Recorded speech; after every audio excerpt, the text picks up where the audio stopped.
Good morning, School District of Indian River County. This is Dr. Moore, your superintendent, here with yet another Facebook Live update. I hope you appreciate the opportunity for me to connect with you and keep you as informed as possible as we move through what is a ever-changing environment as we prepare to return students to teaching and learning for the 2021 school year. So some very direct and to-the-point updates. Yesterday we had the opportunity to meet with a team of local pediatricians as well as members of our health department, and really want to begin our conversation by thanking Dr. McCain, Dr. Westbury, Dr. Diella, Dr. Ryan, as well as Sherry Dunn and Miranda Hawker from the health department. A real good conversation, and this was an opportunity to look at the plan that has been created to receive feedback. And we are excited to receive that feedback, excited to share that feedback with you.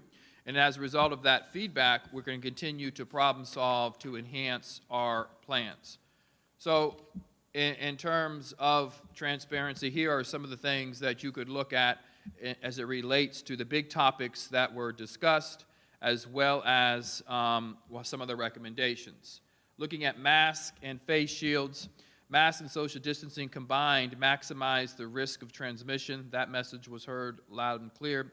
Face shields for teachers and staff members with masks worn when in closer proximity to students.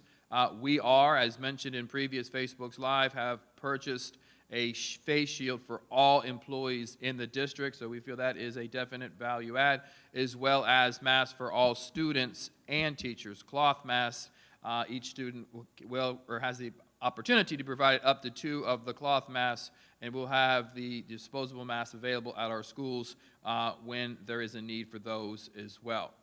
Students should practice wearing masks at home, proper hand washing, and coughing and sneezing techniques as we prepare to return to school. So some of the conversation around there is pushing out information and training to our parents as we begin to transition back to a learning environment. We're doing so by really helping our students to prepare, just not to return to school, but to prepare to a new reality. So we're excited really to assist parents in providing those vignettes, those opportunities to connect with your children, to help them transition back into the environment of school. Masks will be required when social distancing isn't feasible. So where there is not the opportunity to have social distancing in a classroom, that 6-foot space, we should be in a mask. And that was really good conversation for us to consider in modifying and enhancing our plan. And looking at social distancing, maximizing the use of campus space to minimize high-density areas and allow for social distancing. Lunchrooms, use of outdoor classrooms and workspaces, so we have spoken about that, received good feedback, really identifying when in lunches where students would sit, maximizing the length of time in which lunch would be provided, opening up spaces both in classrooms as well as throughout the campus area with designated spaces to say, hey, in this space I am safe, I am socially distanced, and then providing the training and understanding for our students to be fully aware of where those spaces are and how they access them as they move through a grab-and-go breakfast and lunch system. Symptoms and quarantines. Employees and students will return to work and return to school requirements 10 days without symptoms, including 3 consecutive days without the use of fever medication. So in looking at symptoms and quarantines, additional information for us to push out when a quarantine takes place or if there is an opportunity for quarantine, really being more explicit about the process that would be followed in using that. We will be conducting we had conversations regarding temperature checks. There are a number of different districts who are walking away from temperature checks. Feedback from yesterday is that we continue to have those in place. And not only do we continue to have them in place, but we also have them in place for all of our employees. And we think that is a proactive step that we should be taking in order to keep everything on the up and up and keep everyone as safe as possible. Also looking at routine cleaning, high-touch surfaces, creating processes for us to get students into class, out of class, minimizing opportunities to touch those doorknobs, really having a process even for that, even for opening doors. That's how explicit this plan has to be. Encouraging families to bring water bottles was another great idea that was shared, eliminating and turning off water fountains until this new reality subsides. So what we will be doing based on that information is circling back with our task force and continuing to update and enhance our plan. We do think we have a very good plan, a plan that we continue to look, and the opportunity yesterday was to receive feedback. And there are still areas of concern for me as your superintendent. One of the informations that was shared with me is the amount of time it takes for a positive result to come back. And isolating a student in the amount of time that it takes for a test to come back is concerning.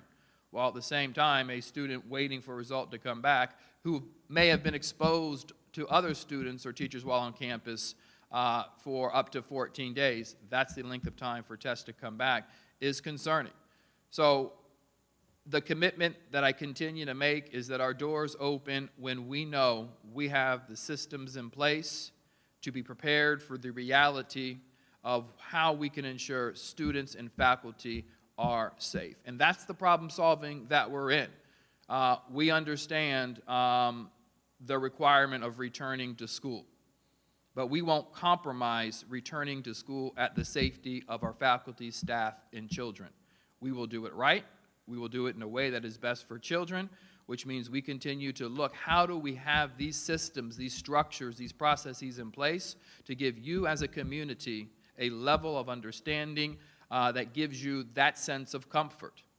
We have a plan, but that plan is just words on paper. We need to bring it to life. We need to ensure that everyone, our teachers, our faculty, our staff, fully understand how it will be implemented in each and every single one of our schools. And that's the work and that's the training that over the next several days that we will be coordinating and preparing to deliver. Next Monday, we will have another Facebook Live presentation, and that, my expectation, is to be the presentation that walks us through the opening of schools. The presentation will replicate the presentation that will go to our to the school board the following day on Tuesday as it relates to our reopening plan. So there is a lot of work for my team to do to continue to listen based on the information that we received yesterday to put together a plan that ensures every single member of our community has the flexibility to select an option that is safe. And when you choose option one, that brick and mortar experience, you fully understand the procedures and systems that are in place. As mentioned in previous Facebook sessions, we will open up our campuses prior to school. We will, through our principals' leadership, provide you an opportunity to see what it's like under these conditions. And we will continue to be flexible because the reality of this is I don't know what August 10th is going to look like. I do not know. But we need to ensure that we are flexible enough and prepared to, regardless of what that condition is, it's being done in a way in which it's safe. So looking forward to having an extremely long weekend and working to create plans and bringing that forward to you. A great deal of information still to come in this very fluid situation. Quick update regarding our options. This is the first time you're watching a Facebook Live session. There's been many of them. There are the three options: traditional brick and mortar option. There is a virtual platform-driven model. That is the model where you choose the pace of completing assignments. There was a teacher who is a virtual school district of Indian River County teacher who is providing the support and follow-up and contact for you. I think that's extremely important when considering a virtual option. There are a number out there, but let's have someone who is local, who understands our community, teaching and supporting your child in that virtual experience. That is a semester commitment. And then 3 is that transitional model. The transitional model is a model that allows you to replicate a school day through a virtual experience. So rather than being in the school classroom, you're in a virtual classroom, as are all of the other students, as is the teacher. The teacher conducts the lesson, allows students to do work at home. We will provide the materials and the resources that you need leading into this option. We will provide the technology that you would need leading into this option. So this is an option that follows consistent instruction from day to day, whereas option 2 is at your own pace model. Still have time to select the option that you would like. We're asking by close of business tomorrow that you make that selection. And so we can begin the planning process for opening of schools. And as always, we will continue to be flexible as the reality changes or your level of comfort shifts on anything that you have said.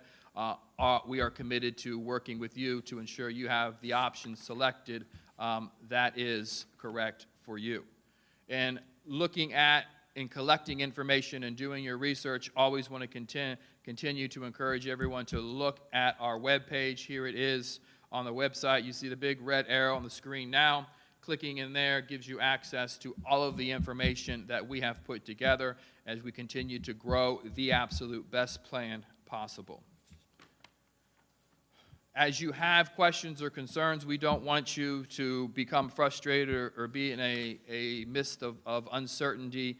These are communication numbers that you could use to access information, firsthand knowledge, individuals who can answer your questions as they may arise. Our commitment is to be available to you as we move through this process. Right now, as you can see on the screen that is here in front of you now, we have about 8,030 respondents to the identification of one of the 3 options. We're about halfway there. I want to encourage you as you see your friends, your family, whether it be in the community, in church, at the grocery store, encourage them to go to the website, Access Focus, to complete the survey so we can have that information and follow up with us at the school site or the district so we can answer any questions you may have. Which means of those who have filled out the survey, 63% are returning to the traditional brick and mortar. The virtual Indian River platform, 19%, and then the distance learning, the transitional model, the in-school virtual experience, that model is at 18%. So it's looking in total around 80% of our students will be returning to our brick and mortar. The fluctuation of that number is dependent upon families completing the identification process of one of the 3 options. And it will change because we have no other choice but to make the assumption if individuals who did not complete the survey, they will be returning to brick and mortar. So one of the things we did yesterday, because we want to get this right and have a seamless opening of schools, is reach out to our principals, give them very specific information to start working and contacting those who have not completed the survey. So we think it's very important that they hear from a familiar face, a familiar voice, and have the opportunity to ask questions from their principal or local staff. So we're excited about that. So just to recap, Monday, Facebook Live, where we will present, our intention is to present, this is the final plan leading into the opening of schools. There are considerations to make to the plan based on what we've learned yesterday. We continue to look at our reality within our community.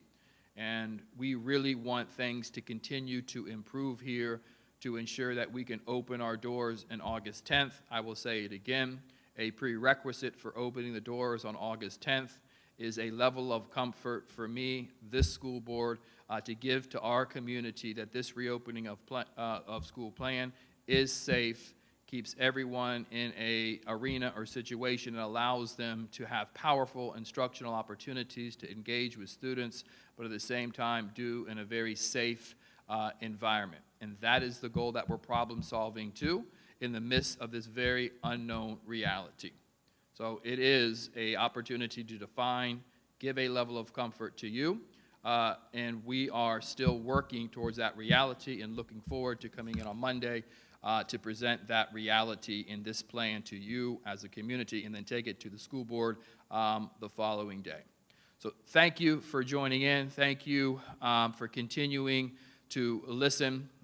Feedback you may have, always open. Our team is here to be in service of creating a school system that gets this right the first time. Thank you, and enjoy the rest of your day.